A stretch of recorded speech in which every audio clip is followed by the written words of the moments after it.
The following show and its content are the responsibility of the show's producers and participants. Information related in this program is not meant to substitute medical recommendations. Before starting a treatment program, you should consult your physician. T-minus 10, 9, 8, 7, 6, 5, 4, 3, 2, 1, 0. Ignition. Liftoff.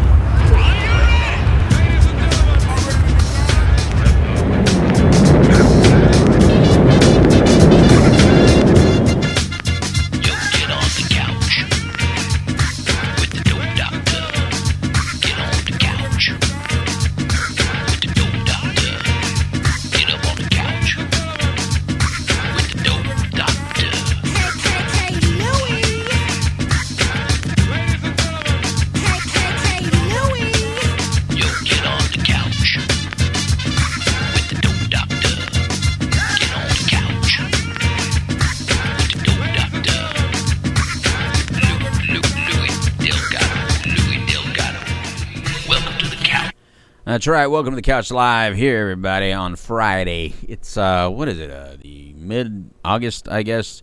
Beautiful day here in New Smyrna Beach, Florida. WPSN99.com, the problem-solving network here, of course, with my partner, Trinity Phillips. Let me at least introduce him. There he is. Hey, what is up? Perfect. I'm the street-certified dope Dr. Louis Delgado. That is the Dharma guy, Trinity Phillips. And we're here each and every Friday live, 12 to 1, on Facebook.com/TheCouchLive, which is, slash WPSN99. Yes. Sorry. We flipped over, didn't we? Yes, we did. Anyway, so we're here each and every Friday. We talk about addiction issues, recovery issues. The Couch Live has been on the air for 20 years. 20 years. Can you believe that, David? 20 years. We've been talking about addiction and recovery. It's a long time. Long time. And here we are, our home at WPSN99.com here at New Smyrna Beach. And we're brought to you by some sponsors that without the help of them, we'd have to take commercial breaks. That's a big difference between terrestrial radio and internet radio. You're able to do this without commercial breaks, but you still require funding to be able to do what you do. So, Trinity, if you can please tell everybody who they are so that we can then proceed with our program. We're going to be talking about veterans today, so stick around. But first of all, Trinity, why can we do this? Well, we can. We have Retreat Behavioral Health, and we have Journey Pure, both facilities we've partnered up with for a very long time, right, helping out individuals struggling with the disease of addiction. Of course, we have Orange County Drug Free Coalition, which, as he's noted, been with us since day one. Now Matters More Foundation, of which he is the founder. I'm the president. We help individuals dealing with this disease. You can see more about us at nowmattersmore.org, or you can call 833-NOW-MATTERS. That's 833-NOW-MATTERS. And then we just added a new treatment facility, and that is Gatehouse Treatment up in New Hampshire. Right on. And then, of course, we have, last but not least, Sport Subaru South. And they are doing an event called Share the Love, and that is from November 15th to December 31st, where they will give them, and Subaru as a whole will give $500 per car sold within that time to the foundation. So very, very excited for that. And as always, you can see us on social media at WPSN99, at The Dope Doctor, and at The Dharma Guy. That's pretty sweet, actually. It is. I mean, it's $500 a car, and from what my understanding is, they sell a lot of cars. Yeah, they sell a lot of cars. And I want them to sell more cars. Yes. The more money that goes to the foundation, the better. All money is received by Now Matters More Foundation. Go to help somebody get into treatment, whether it be a full scholarship, partial scholarship, whether it be some little barrier that's keeping them from going into treatment. Yeah. So any and all monies we raise is great. So if you're on Facebook, if you want to donate your birthday to the Now Matters More Foundation, thank you very much. If you buy from Amazon, if you want to go to smile.amazon.com and pick the Now Matters More Foundation as your charity of choice, then Amazon contributes some money toward. They may not pay their taxes, but they do contribute to the Now Matters More Foundation. And we're branching out. It's too early to comment exactly, but just so everybody knows, we just had a meeting with Volusia County Sheriff's Department. Oh wow, you're already announced.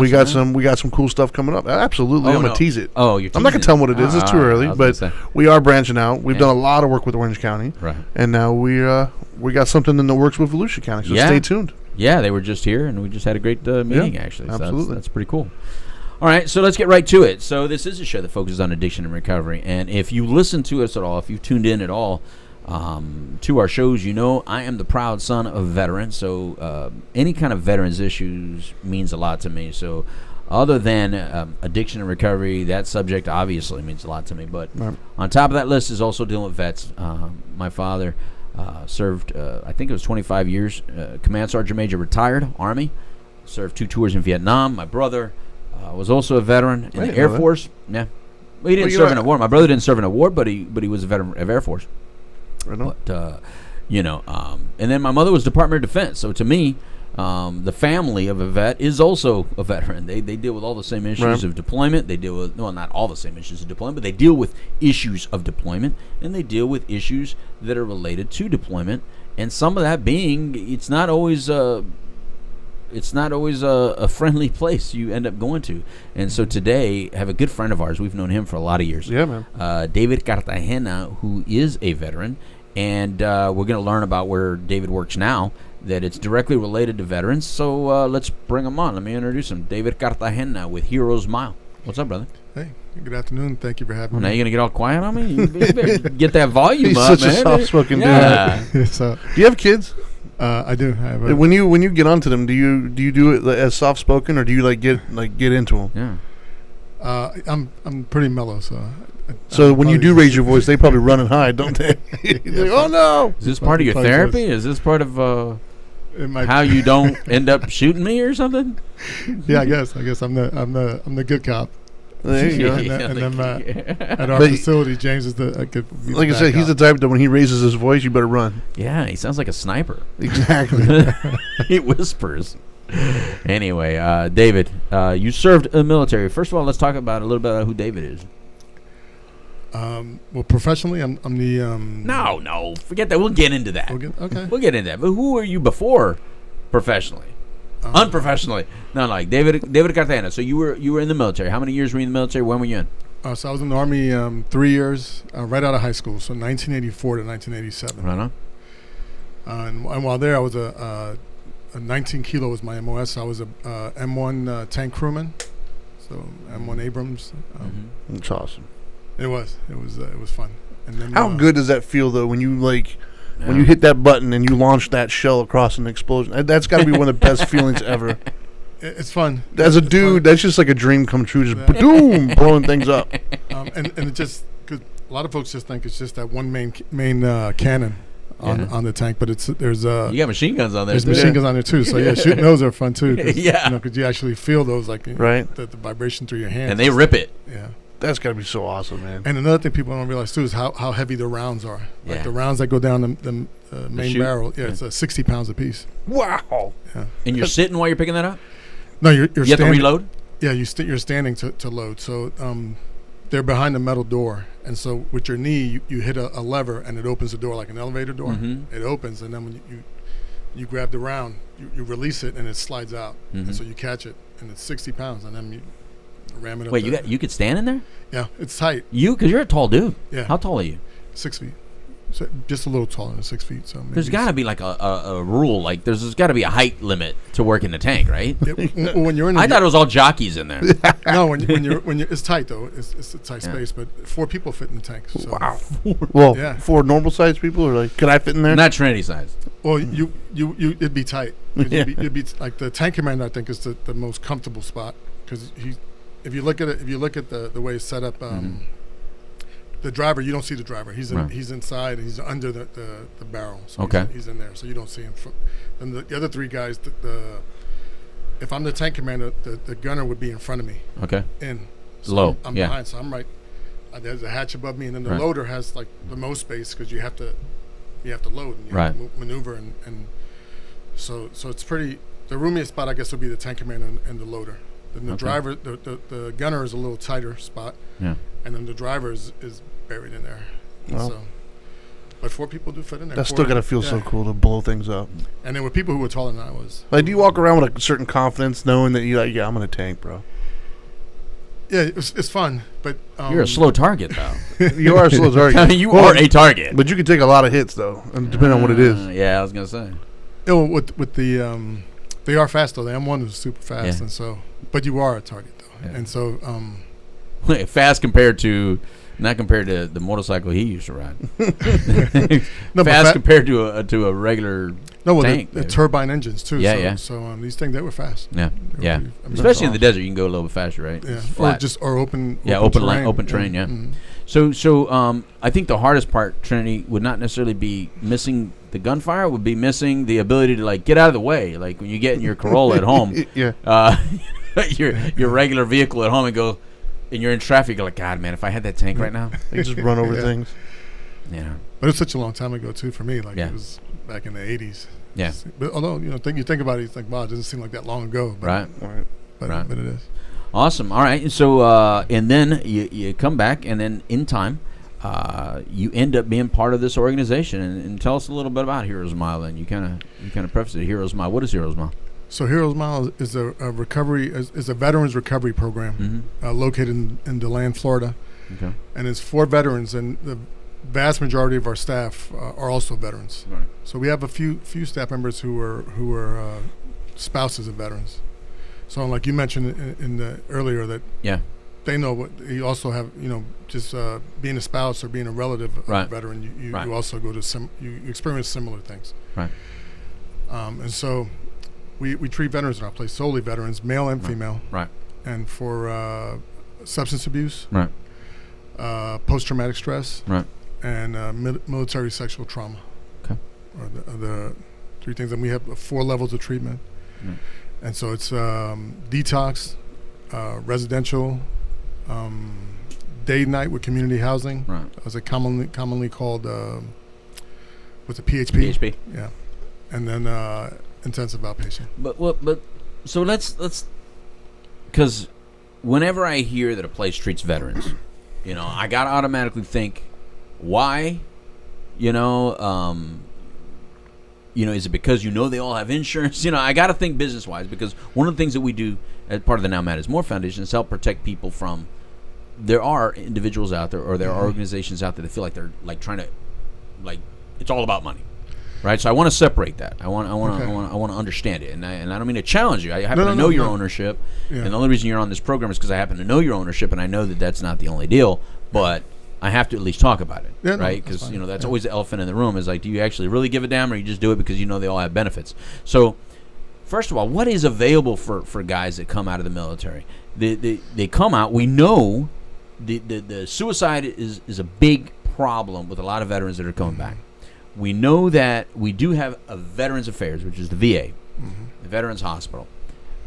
This is what every everyday person knows. But I think that people don't tend to know how maybe difficult that system may be, or how difficult it is to say, hey, I have a problem, because everything you do as a military person is documented and it follows you. And I have heard, I'm just going to do it like this, I've heard individuals having some sort of apprehension what to say depending on where they're at in their retirement. If they're retired, they receive benefits, or if they are still active duty, or if they're trying to re-up. Like, what is the system that we deal with as a military person? What is the system you deal with when you may feel, maybe I need a little help, maybe something's going on? Well, I couldn't speak to active military. Okay. Just so the folks who are no longer in the military could feel free to go to their VA, to their social worker, Right. or their primary care physician at the VA, and verbalize that they need help. And But do you get a lot of that? People afraid to do that, to open up? I haven't heard that. Okay. And so I get my medical care through the VA as well. Okay. All right. And so I feel like I can say whatever I need Even to when it say. comes to mental health issues? Well, it hasn't been my case, but I That's- would imagine it'd be. I can't imagine there being any barriers to getting Okay. treatment. If you ask for, the only barrier I could see might be space. And so if you get put on if you need to go residential inpatient, Right. there might be a waiting list, and so that might be a barrier to treatment, just having to wait. Okay. But And- there's stigma attached to saying I have a drug problem, or even depression. I mean, look, it's a very macho business. You're a military guy, a military man or woman. In other words, so physically you're very competent, you're very able. You've gone through so many challenges that you've overcome.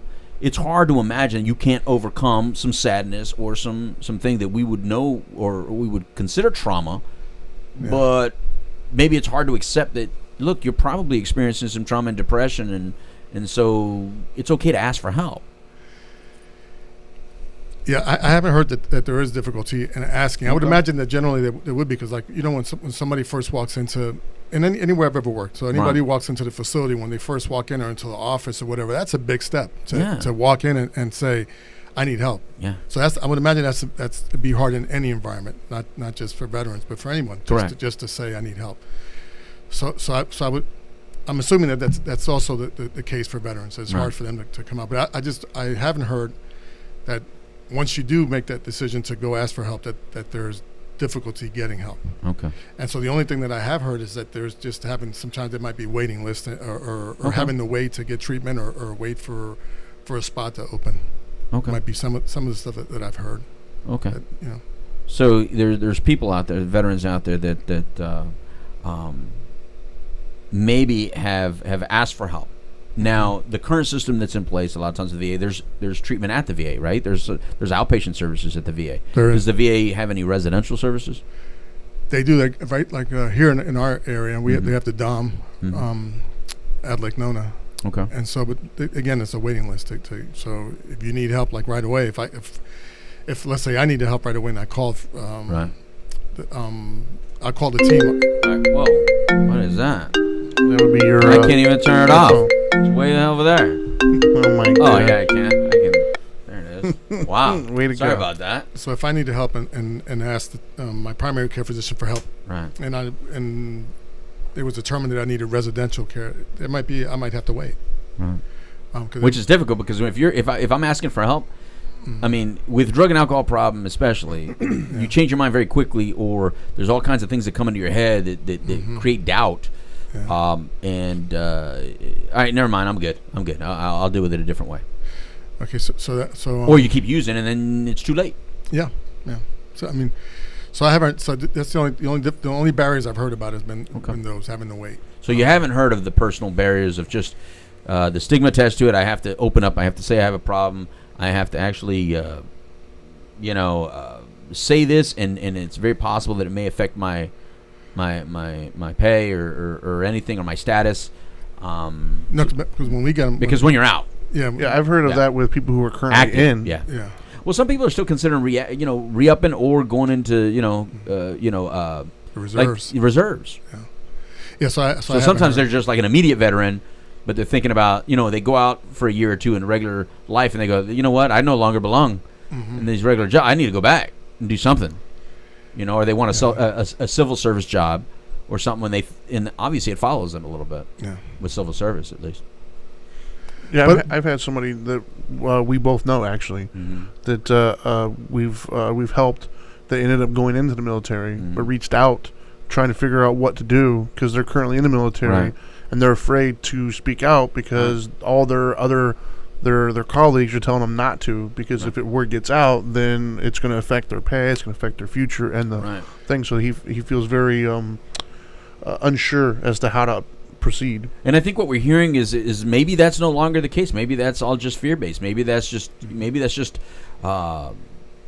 maybe it was that way and maybe it's not anymore. Maybe the stigma is breaking. I don't know. I mean, that's why I thought I'd ask you, because I've heard of those fears. I'm not saying those are realities. I'm just hearing those fears for years.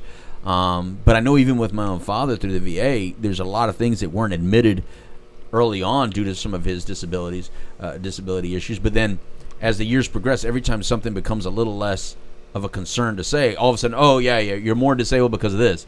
Well, I mean, you couldn't even use the word Agent Orange for years, and now Agent Orange is a word that's actually thrown around. You never could say that back in the day, that Agent Orange even caused anything. Or at least the VA would never admit it at that point in time. And that's not saying it's a distrust issue. It's just you do know that sometimes you're on a need-to-know basis. And sometimes you can't say certain things because we're still trying to resolve some other problem. You know what I mean? But I just want people to know if there are barriers, what are they, and can we get around them, and how do we get around them? Yeah. So like I said earlier, I can't speak to those who are active military, but my own experience with the VA, when I first went to get a consult with my primary care physician, I got assigned a primary care physician. And they asked me, it seemed like 1,000 questions, and a lot of questions were substance abuse related and all those. And so, thankfully, I'm not dealing with those issues. But the first, it was a nurse who asked me those questions, and then my doctor followed up and asked me the same questions. Right on. Because he wanted to make sure and a lot of mental health questions and substance abuse questions. So I think the VA now wants to know about these things and wants to help people. And also, in regard to stuff getting out, I think confidentiality rules apply to them equally as they do to the private sector facilities. I know. So I think people can feel safe to express what is affecting them and not have a fear that it's going to get out. Okay. So what I did notice difference with that system is, like, let's say we did I've been called out to do an intervention, right? Now, I'm not an interventionist, so I don't particularly do them. But I've been involved with some of people that I know to help the process for familiarity's sake. And with the VA being involved, you have to get approval from the VA to go to treatment, do you not? That's correct. So it makes it a little bit more difficult with the intervention part because you're actually intervening for them to go get approval by the VA instead of the traditional intervention where you do an intervention, they go directly to your facility. Yeah, but the way we've where our patients have been arriving, the social worker and in the VA and them are reaching out to us that they have a patient that needs residential and they don't have the space to put them. That's the normal way that you guys are getting your clients right now.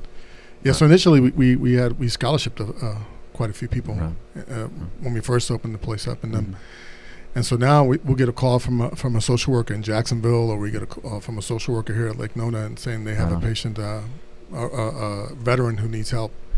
Do we have space? And well, we do, and then we'll coordinate for them to come to our place, and then they'll give us their approval basically over the phone because they've already known them. They already have a relationship with them. Yeah.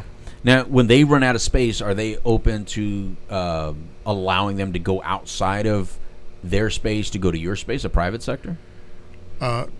They are. Like, do you get like single case agreements like you do with like when a person has, let's say, an insurance policy like Aetna or whatever like that, and they need to go in network, but then the in-network place is full or unavailable or it's too far away, they can get a single case agreement to go out of network and make that deal with that treatment center. Are you guys able to make that kind of deal? So as I've been told recently that we are. So our folks at Oglethorpe are going out to the different VAs trying to establish agreements for them to come to our place when they don't have space for them at a VA facility.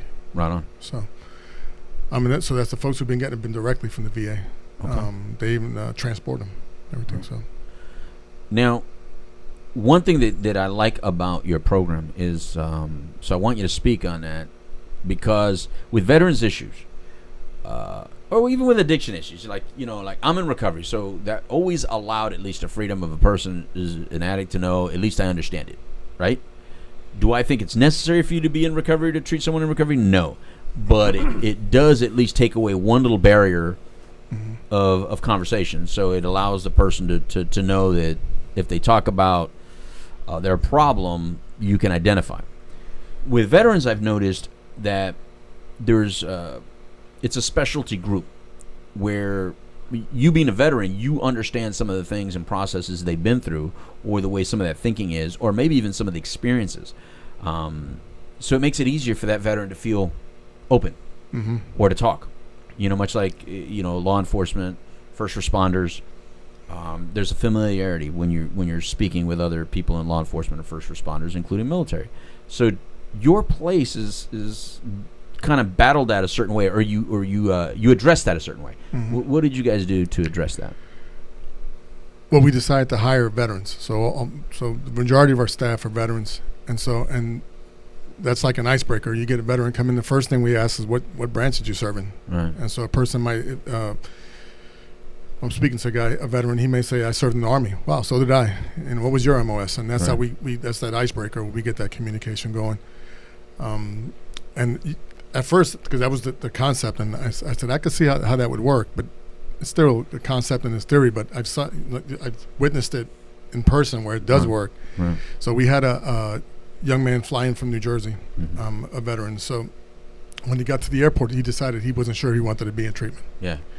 So my counterpart, who's James, is a Marine, a former. They hate when they say always a Marine, but he was a Marine. Once a Marine, always a Marine. He was talking to someone on the phone. And he said he asked him, "What branch are you in?" And the veteran said Marines, and said, "So was I." And so the veteran asked him, "What was your MOS?" And he responded, Right. Quickly. This is my MOS. And they started talking, and the guy said, "Okay, I'll come to treatment. I need to be in treatment." Right. And so that was because he didn't want to come, and so that was him talking to a fellow Marine. Just broke that ice, and just I guess gave him a comfort level. Right. Where he said, "Well, I want to go there." Right. And he came, and he spent I think 34 days in our program. Yeah. And he went back to New Jersey. So other than the advantage of familiarity, do you think that creates an advantage in, I don't know, getting to some of the root issues quicker? Because you only have a certain amount of time in residential. You know what I mean? Yeah. One of the things that we talk about on the show is 30 days, 28 days isn't enough.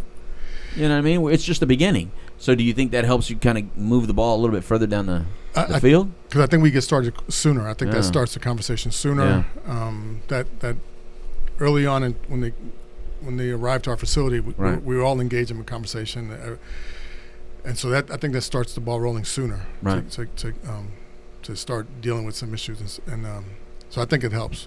Do you think it also helps with what you talk about in treatment? Because I think a lot of times people can distract the conversations in groups. Mm-hmm. I've done groups for 28 years, man, and in that time period, there's, what this 20-year-old over here is talking about in a group, and then if I had somebody that was a sniper in the military, he just doesn't even want to hear this kid anymore. Mm-hmm. Because like his little problems are nothing compared to what this kid over here wants to talk about. And then when he shares, all they want to know is, "Oh, did you kill somebody?" Oh, and so they trigger.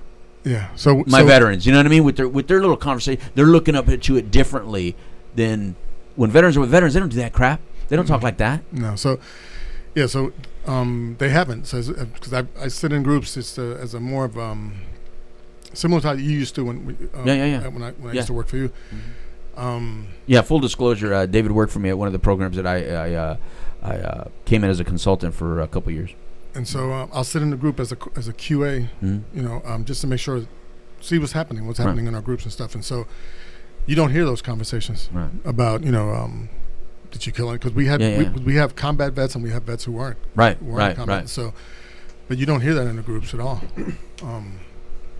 Which is in the private, I did, and it drove me nuts as much as it drove my clients nuts. You know what I mean? Because that little 20-year-old kid or 18-year-old kid that just got a DUI and that's why he's in treatment didn't understand that was a triggering point. Yeah, so it just hasn't happened. And we've also had people come out volunteer to speak to our veterans, gentlemen who have been in recovery for a long time, who were veterans, and so they volunteered to come out to our place during our 12-step group. So we have 12-step groups every night. So either AA or NA. Right. And so we've had people come out who have been in recovery for a long time, who are veterans, speak to our veterans, and so that's been for lack of a better word, a big hit. Our residents come and say, "Man, that veteran who spoke yesterday, that was awesome." And so that's been a big hit too. With sharing their experiences, their experiences in the military, but more so their recovery. Right. Experiences. Yeah, because with specialty groups, I think you treat them differently. Like I know addiction is addiction. And recovery may follow a similar path, but it's almost like adolescent. I just had this conversation with Graham, as a matter of fact, with Family First down in Florida. There's a lot of programs that they start treating adolescents, and they try to run an adolescent program the same way they run an adult program. Mm-hmm. They try to do all the same therapies or the same models, and in every group, you need to alter the model for the group that you're dealing with. Mm-hmm. And so this is one of those specialty groups. I feel like you alter that model. There's certain things that need to be dealt with. For instance, is trauma related in addiction? Trauma, we're now finding, if not 80%, even higher, people with serious addiction issues. And when I put serious, I mean the ones that are chronic relapsers. I mean people that are really struggling with recovering. You'll find trauma. Yeah. And so with military, you kind of know maybe where to start that conversation with trauma. Yeah. But it doesn't mean that's where it is. It could still be familial, but at least trauma better be dealt with in the facility. So how does Heroes Mile, what are the types of methodologies you guys use to manage the trauma or to deal with trauma?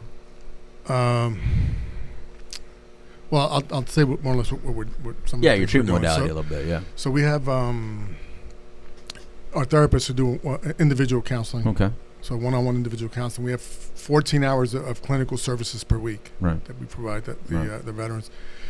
We have equine therapy. Okay. And that's once a week. And then we're in the middle of contracting a person to do EMDR. Yeah. And then John Piccione, yeah. the CEO of our company, is and we have a retired 3-star general who's also part of our program. When they're working with the University of South Florida, there's a professor at the School of Nursing who's trying to do this accelerated resolution therapy. So it's a form of EMDR, and so we're going to be sending our staff to get trained in that. Okay. And then use that treatment for our veterans. Okay. EMDR is good. I mean, I think it's mandatory for you guys to have it. EMDR is great for trauma. It's been utilized a lot in a lot of facilities to do it. Yes, you have to have additional training. So basically what that is, for the people that don't know, it's a licensed mental health therapist also being trained in this particular eye movement treatment. And then equine therapy is used a lot in trauma because there's just equine being horses, just in case you don't know. But the relationship with a horse and the way you command a horse to move or to get it to do certain things, it's nothing like you think it would be. Maybe how you imagine what you need to do to get a horse to do what you want may not be exactly what you need to do to get a horse to do what you want. And it's not different than a human, except the human, at least you can speak. So it forces you to do a lot of non-speaking actions or movements or even emotion, vibe. I'm not get into chakras and stuff like that, but there's a lot of the same stuff that someone who's all into chakras and vibe and energy is involved in equine therapy. I mean, you're kind of like mixing a lot of that together. So that's really cool. Yeah, and then we have art therapy, like 6 hours of art therapy a week, and so. Jeez. That's good. Yeah, the guys like it. So art there. If you read it right. Yeah. If you use it. Yeah. And so those things, and then we're always open to new things as well. So we ask the veterans themselves, like, tell us what do you like about the program? What don't you like? What can we do better? Because it's a brand new program. Yeah. So it's still evolving, is what you're saying. Yeah. So we started June 1st, I think. The open house was May 31st, I believe. Is that long ago already? Yeah. Well, wow, it did not feel like that long ago. Huh? Yeah. So felt like I was just out there. So we're open to suggestions and so a lot of times we ask regularly ask the veterans, what could we do better? Just to get their feedback and try to customize the program so they'll have to maximize, I guess, their experience. Well, Dharma guy, I know what you would ask about. You would ask about this one, spiritual development. Spiritual healing? Yeah. Go for it. No, I mean, I see, obviously, the Dharma guy, I preach Buddhism, things of that nature, but, and I do know that research has shown that both meditation and even the Buddhist philosophy is fantastic for PTSD, things of that nature. So what do you guys do for your spirituality over there? So we start our day out, but we start the day out every morning with a half-hour meditation. Right. That's first thing. I didn't bring a copy of our schedule, but if you look at the daily schedule, the first thing 7 days a week is meditation. Right. Is it like guided meditation, or is it just? No, it's go to sleep meditation. Just sit there. Yeah. So sometimes we'll play music, but not like what you think. Yeah, I know you too. Like relaxing, calming music, and that's how the day starts every morning. So, very cool. And they seem. Staff seem. I mean, the residents seem to like it. You mean you don't have a Dharma guy at your place? Big John. I like that I always called John Big John, and the name of the address is actually Big John. That's so funny. It's we'll have to ask the Dharma guy to come by and. Well, you got to pay him. Yeah, Dharma guy's not free. He's on our payroll. The The thing, the research that's out there that I've looked at though that shows it's actually great for veterans with PTSD. Not only is the meditation, but also just some of the principles that are involved with the philosophy itself. Just the idea of acceptance and whatnot. It seems to be the latest science shows that it does really well with PTSD actually. Mm-hmm. So that's awesome. Yeah. I mean, how does that? So what is the process? Somebody out there watching, and they, or you know what? Let me back up a little bit. Let's define veteran. Okay. Because I remember for a long time I would tell my father Happy Veterans Day, and my brother he served 4 years in the Air Force, and he would get upset that I would not wish him Happy Veterans Day. Sorry, Jim, I didn't know. Yeah. Because in my head, I guess I always just looked at my dad different because my dad went to Vietnam. So let's first define, because I think, like you said, combat and non-combat. Mm-hmm. So I think because when my brother served, we were in peacetime. Yeah. And because it was only 4 years, I looked at it like, well, it was almost like a short-term gig, like going to college. Like, you don't call me a college student for the rest of my life just because I went to college for 4 years. Yeah. You know, whatever. You know what I mean? But it's different, right? So can you define veteran for us? So somebody out there, if they have a loved one, they go, you know what? He's a veteran. Or she's a veteran. Yeah, anyone who's served in the armed forces. At all? If you served in the armed forces, for like even a year? Yeah, any length of time. What if you got kicked out, like, because you messed up? If it's dishonorable discharge, dishonorable. are you still a veteran? Good question, huh? Like, I think I stumped you. It's a good question. And so if you have a DD 214, yeah, right. So if you have a DD, that's the form you get when you get discharged from the military. Right. So whether it says honorable or dishonorable, if you have a DD 214, you're considered a veteran. Okay. Right. And if you don't know what a DD 214 is, you're probably not a veteran. Yeah. So that's my understanding. Because they all know that. Yeah. If you're a veteran, so going back to your question, how do you if you need help and you're looking for these services, so right. If you're a veteran and you're registered with the VA, so you get your health care through the VA. Okay. So then you will reach out to your primary care physician or your social worker if you have one assigned to you, and express that you have that you need help, right. That you have a substance abuse issue or post-traumatic stress or MST. What is MST? Military sexual trauma. Oh, okay.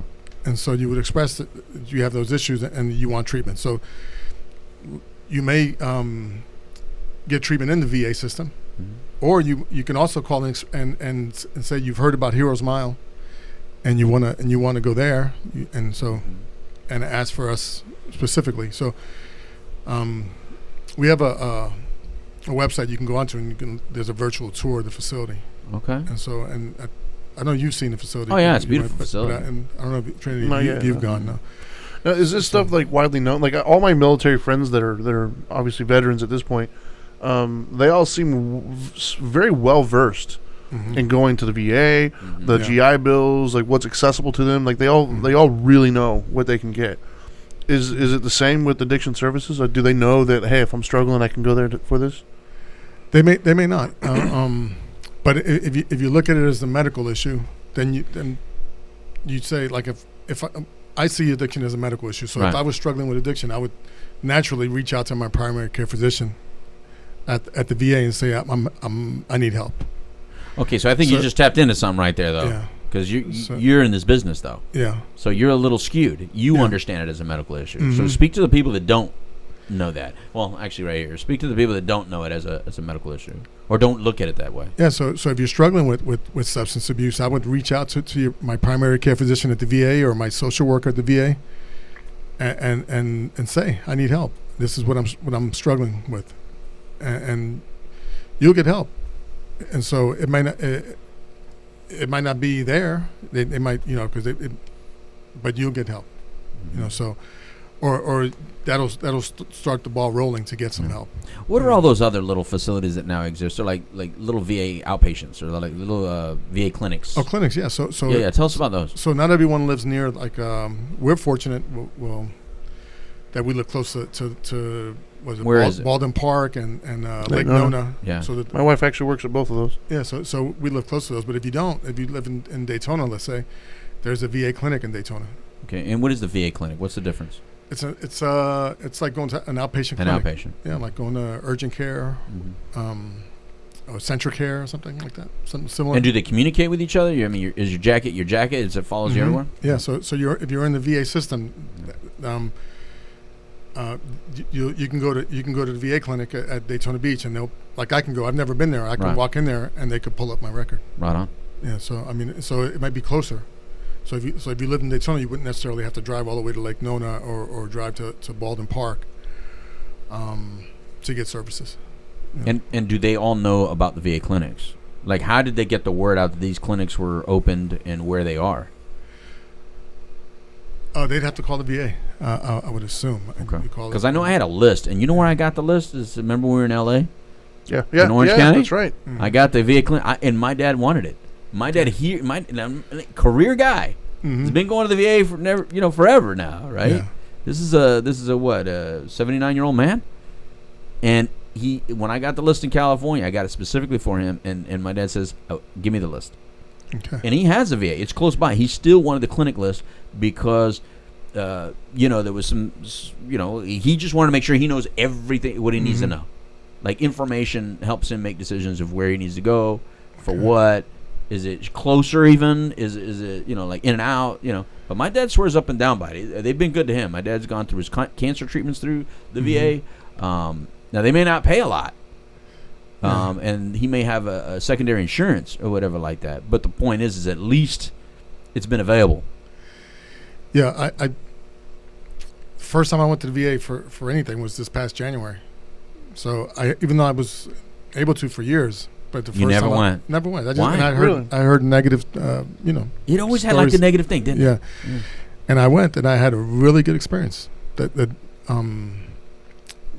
nurse and they're on teams, so I'm on the teal team, right? So the team, my very first visit, just asked me a bunch of questions. They want to know questions related to mental health, questions related to just my regular health, substance abuse questions. Like, there are a lot of questions, suicide questions. Right. And so it didn't feel rushed. So when I left there, I felt like, wow, that was a really good experience. I had that's nothing like what I've heard people say that's been negative. And I leaving there, like some of the stuff we're talking about today, where I felt like if I had an issue, I would feel free to disclose that. I keep hearing that. I keep hearing that it's a different experience than even my old memory. I mean, I'm now an old man. I'm 49. So, throughout the reason I say that is because my entire early career, all those years of counseling people, it probably was a little bit different. Yeah. But maybe because as a result of us being in conflict for so long now, and then being under the microscope for so long, maybe it's different. And your wife works in the VA system. Yeah. She works in ophthalmology at both Lake Nona and Baldwin, actually. But when so I heard you say that you just started going to the VA. So as a veteran, when you get out, you're automatically enrolled with the VA or something, or is that something you have to maintain? Is that no? You have to register. That's it to go. Yeah. So you have to register, and you may not qualify for it. Oh, really? And so Oh, so you're not automatically able to go. No. So what about those ones? I mean, if you're a veteran but you don't qualify, how does that work? You I don't know. You wouldn't be able to go. I guess. What would disqualify you? Do you know? Do you know any disqualifying actions or things? Well, I thought I did. I thought if you had received like a dishonorable discharge, you couldn't. But that's not the case, though. Oh, okay. So they might. I'm sure some people don't go thinking they wouldn't qualify. So, but I've heard some wouldn't get medical services. Interesting. Yeah. Well, but we still have veterans who have regular insurance. Like in our place, right? If you're a veteran and you have Humana, right, and you can still come to our facility, and if you needed help. Do you accept non-veterans at here as well? No. So it's just veterans. But at first, like I had someone call the facility saying that they have to just have they just have to be referred through the VA because they didn't have medical service. They didn't receive medical services through the VA, but they had Blue Cross or Blue Shield of Florida, or whatever. And so we do accept that also. So no. So what about other types of first responders? So it's not not. There's a lot of first responders that did go through military, but if they did not go through military, they don't qualify as well. Then you have to be a veteran. You have to be a veteran. Okay. Veteran of the armed forces. So not a family of the veteran. No. Okay. Right on. Biased. Where's that program? Because we want to tailor our services. Military to brat treatment to veterans. For all you that feel entitled because you're a military brat and you had dads of high rank. That's a specific set. Well, I know you can still get medical services at the VA if you're a family of the VA. Really? Wait a minute. Wait. Time I out. think What? so. What? I think so, yeah. Only like when you were young, when you yeah, were younger, under 25. Yeah, Yeah. you could have. But Yeah, I had all kinds of services, man. As soon as I got in the real world, Well, even like spouses and stuff, I believe. spouses, yes, yes, Yeah. that's different though. yeah. But for kids, I'm a child of, and once you reach a certain age, just like regular insurance, But I wanted to also mention we have a gentleman that John Picciano bought into an organization called. His name is General William Lennox. mm-hmm. And so something that you mentioned when we first opened, how what's our motivation? What's Right, our right. like? It's a motivation to help veterans, and so this. Yeah, is it financial or is it because you Yeah. actually give a damn? Yeah, so General Lennox, Yeah. retired 3-star general, was the superintendent of West Point, like just awesome Wow, credentials. So smart dude.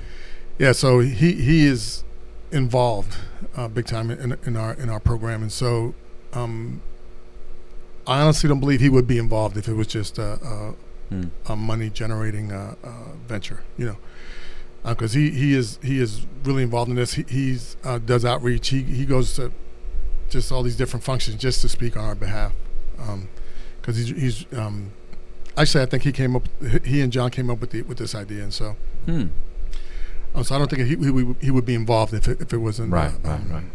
above board, Right. That's always good to hear. I mean, you just get concerned, But and then treating veterans is becoming a more and more popular thing, which is fantastic. Yeah. That more and more facilities, like Retreat, one of our sponsors, they treat veterans. Yeah. So hopefully you work closely with Retreat because maybe there's somebody in their system that may be better in your facility, or somebody that maybe is contacting you that might live near one of their facilities and maybe better fit there. I don't know, but and I think Journey Pure has it deals with veterans. So I think in Gatehouse, I don't know if they do. I'd have to ask them. They're a brand new sponsor, but obviously it's one of those specialty groups that I think that I'm always happy to hear somebody doing with it. But the only reason I asked that other question is because, like with unions, as soon as you hear union, everybody wants a union contact because unions have great insurance typically. You know what I mean? Or they know that, or they know they at least have insurance.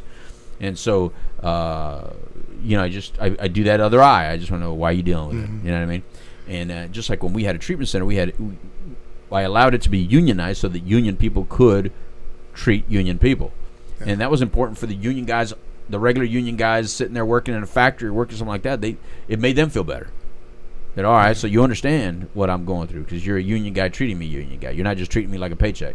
Yeah. And that meant something to them.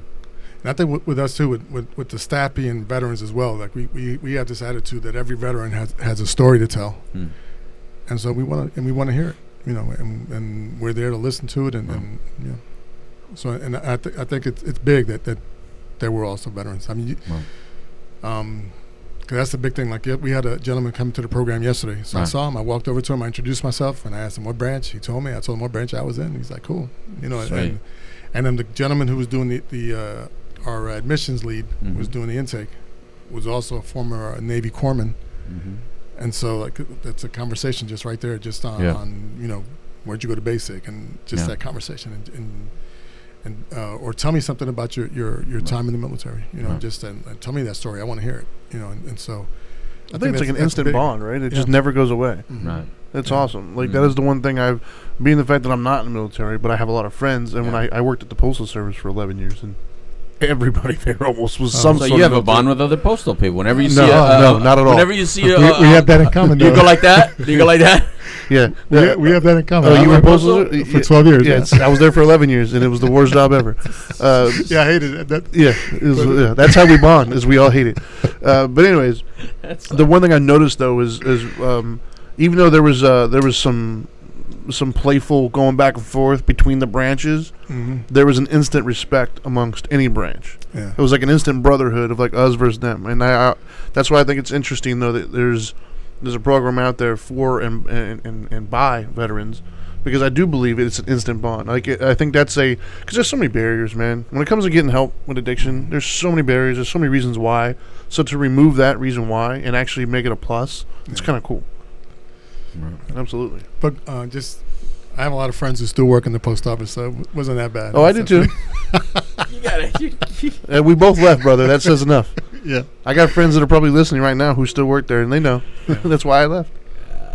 Yeah, it's funny, man. You guys, you're so political sometimes. Answer me this, man. All right, let's get political a little bit. So, obviously, the powers that be at Heroes Mile know that you're here today.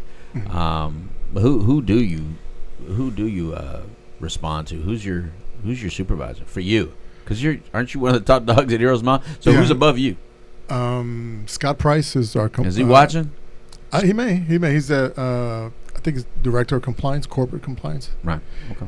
And then, but John comes to the facility often, and General Lennox does too. So really, yeah. So General Lennox. What's the difference when a general walks on? I mean, because general on deck anywhere is.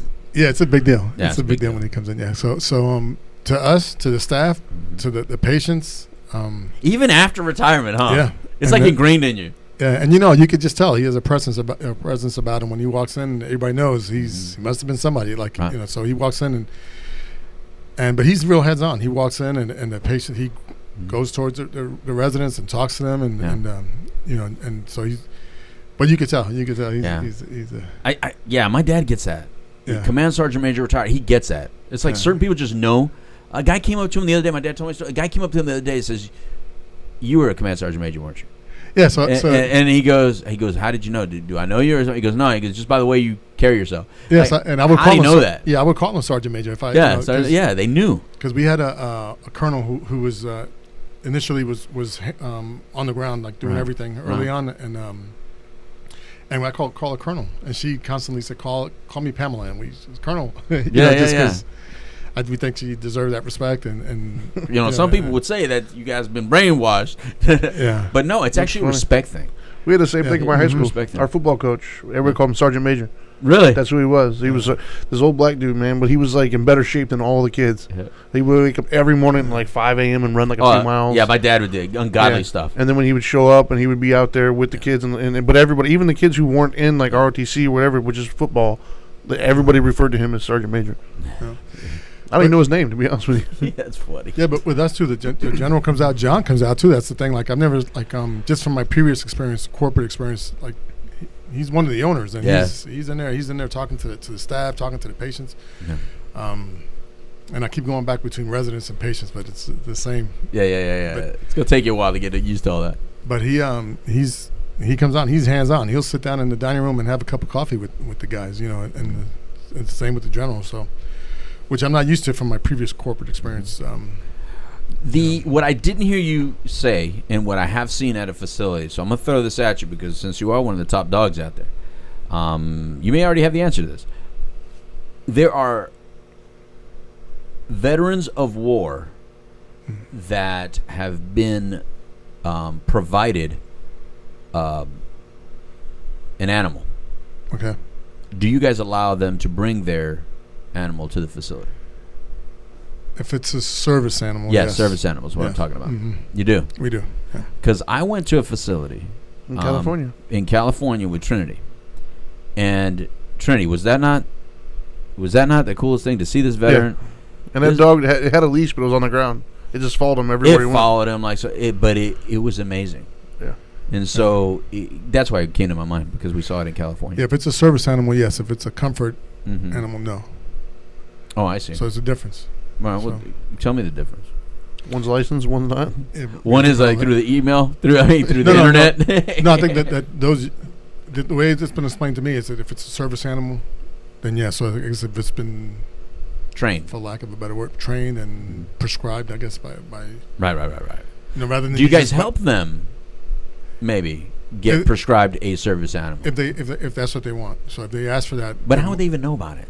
Yeah, so that's. I'm glad you brought it up because we have people have been coming by the facility all the time, volunteering to do stuff. So, or to provide different services. So one of the services is to bring service animals to our facility. Mm-hmm. So this veterans organization has service dogs, and they've offered to come by the clinic, by the facility, once a week with the service animals, just to let the vets have access to them.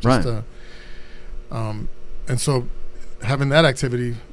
a patient may say, I want one of those. I think I need a service dog. Right so on. then we'll redirect them to make an appointment with the VA, and then we'll transport him to the VA, and then for his appointment, and then bring him back. And Okay. so if they get, I guess, if their physician or psychiatrist or whatever at the VA says they need a service dog, then we'll be happy to accommodate the service dog. Very cool. I like that. Do you happen to know how much that is for them to get one, or is that covered through the VA? I don't know if it's covered or not. So I wouldn't speak on that just Okay. because I don't know what the cost is. Maybe put that somewhere in your head, and maybe if you can give me the answer at some later date. I'd like to know. Yeah. I'd like to know if that's covered through the VA, because if it is, then let's educate more people. They can Yeah. that if they're struggling with something. But then there's There's organizations. so much out there- depression and suicide, and I mean, we got to do something about this, David. I mean, there's just so many.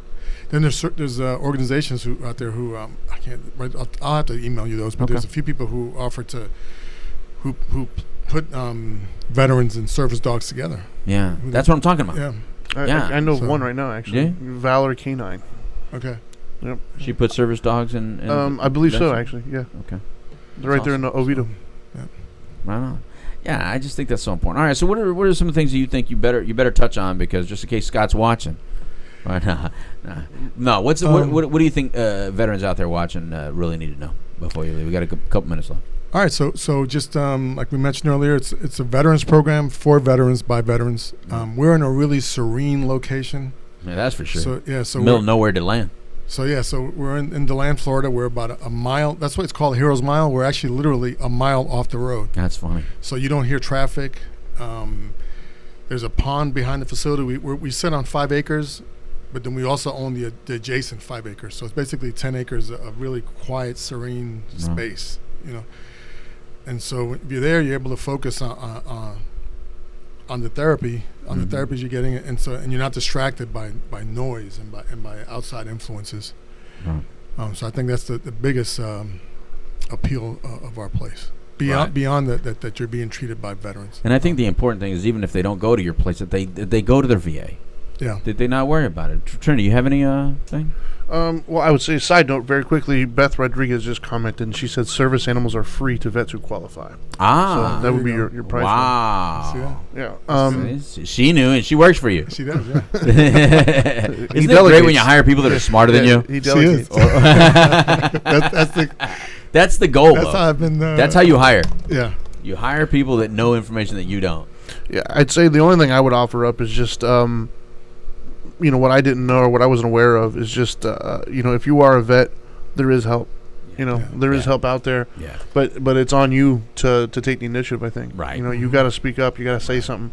Or, if you're the family member of the vet, take the initiative and reach out to the VA for them. Like, instead of calling a random facility, maybe your first call is to the VA. Right. And say, look, man, I have a family member here and they're a vet, and I think they're struggling with something. What do I do to help? Right. And I think that's the most important one. Or they can call our facility and we can redirect them Right. to Absolutely. Yeah. And I think that's the best way. David, thank you very much. Listen, if you're out there and you're the family of a veteran or you are a veteran, I think they said it great. I mean, if you're suffering with anything, if you think you're having thoughts that are uncomfortable, you're feeling things that are uncomfortable, you're not feeling yourself, something's wrong, but you don't know what it is, you can communicate about it. You can talk about it. If you want to start, like, our number is easy, 833 Now Matters. That's 833 Now Matters. Call us. We'll connect you with them, and they can connect you further along down the road, however you need to. The key is that call. Do something. You don't need to be in the situation you're in. You don't need to feel the way you're feeling, and there is a solution. There is help out there. I think it's way too important. You've done something for all of us, and let us give back to you. Let those of us that actually give a damn give back to you. And there are services available, and the system may be a little bit easier than you think it is or than you fear it is. It just may be. Let them try to help you. All right. Yeah. Heroesmile.com. That's right. You can get a virtual tour of the facility. That's right. And you can contact us through that site as well. Right on. Heroesmile.com.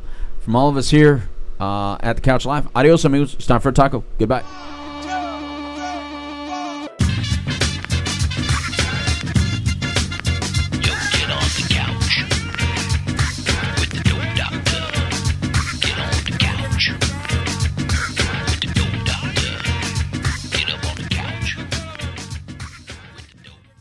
And that was without even a single drop of rum. That was awesome. He really grows on you, doesn't he?